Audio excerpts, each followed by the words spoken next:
Você está prestes a enxergar algo que normalmente não aparece. Não está nos discursos oficiais, não está nas manchetes mais superficiais e muito menos nos pronunciamentos cuidadosamente preparados.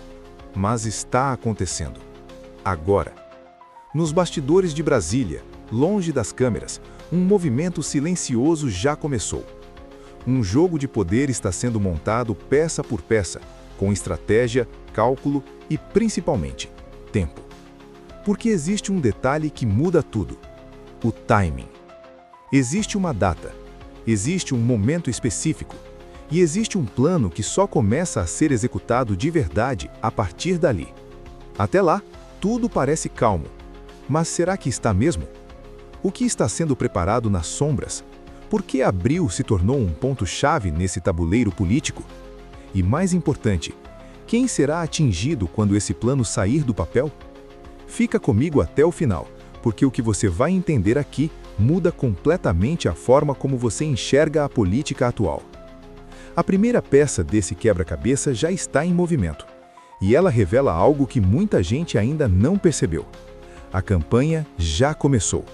Mesmo sem anúncios oficiais, mesmo sem eventos públicos, mesmo sem aquele clima tradicional de eleição. De acordo com as informações que circulam nos bastidores, o presidente Luiz Inácio Lula da Silva já iniciou a montagem da base de sua próxima campanha.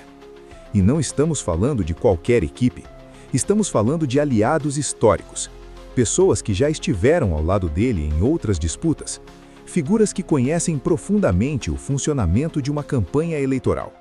Isso não é improviso, isso é estrutura, é planejamento, é antecipação.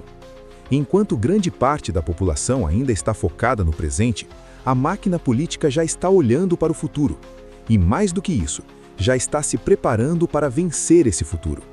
Esse é o primeiro sinal. O jogo não vai começar, ele já começou. Agora entra a segunda peça. E aqui a coisa começa a ficar mais intensa, porque não se trata apenas de montar uma equipe, mas de montar uma estratégia de combate. Segundo as informações, está sendo estruturado um chamado Gabinete de Pronta Resposta. E esse nome não é por acaso.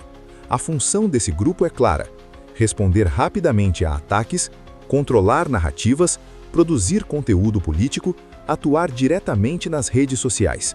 Ou seja, não é uma equipe comum. É uma estrutura voltada para confronto, para disputa, para influência. Em um cenário onde a política cada vez mais acontece no ambiente digital, quem controla a narrativa, controla a percepção. E quem controla a percepção, ganha vantagem. Esse gabinete funciona como uma espécie de central de reação. Qualquer movimento da oposição, qualquer crítica, qualquer ataque é respondido quase que imediatamente. Mas não apenas respondido, é enquadrado, reinterpretado, direcionado. E isso transforma o cenário político em algo muito maior do que debates.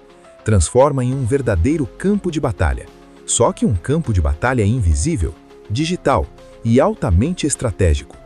E então chegamos à terceira peça, talvez a mais reveladora de todas. Porque todo plano precisa de um alvo. E nesse caso, o alvo já foi definido: o senador Flávio Bolsonaro. Segundo as informações, a estratégia envolve atacar diretamente sua imagem. Mas não apenas isso. Existe uma intenção clara de associá-lo constantemente ao sobrenome Bolsonaro. E isso também não é por acaso, porque na política, nomes carregam força, carregam rejeição, carregam memória. Agora vem o ponto mais estratégico de todos: o timing. Até o início de abril, a postura será mais contida, mais controlada, sem grandes ataques. Mas a partir desse momento, a estratégia muda completamente. Começa uma ofensiva, mais direta, mais intensa, mais agressiva. E aí surge a grande pergunta: por que esperar até abril? A resposta pode estar em um detalhe que poucos estão observando: a possibilidade de outro nome surgir como candidato, como por exemplo, Tarcísio de Freitas. Existe uma leitura estratégica aqui. Se um candidato começa a perder força cedo demais, ele pode ser substituído. Mas se esse enfraquecimento acontece depois de um certo ponto, a substituição se torna praticamente inviável. Ou seja, Não é apenas um ataque, é uma tentativa de controlar o cenário, de definir quem será o adversário final. Agora junta tudo isso: a montagem antecipada da campanha, a criação de um gabinete de reação, a definição de um alvo e o timing estratégico. O que isso revela? Revela que existe um plano, e esse plano tem um motivo, um ponto de pressão, um problema central. Apesar de indicadores econômicos positivos, como inflação controlada e desemprego em queda, existe algo que não acompanha esse cenário: a percepção da população. Segundo os dados mencionados, a aprovação do governo não consegue ultrapassar a faixa dos 40%, e o apoio efetivo gira entre 32% e 33%. Isso cria um desafio, porque em política não basta que os números estejam bons, as pessoas precisam sentir isso. E quando não sentem, surge um risco eleitoral.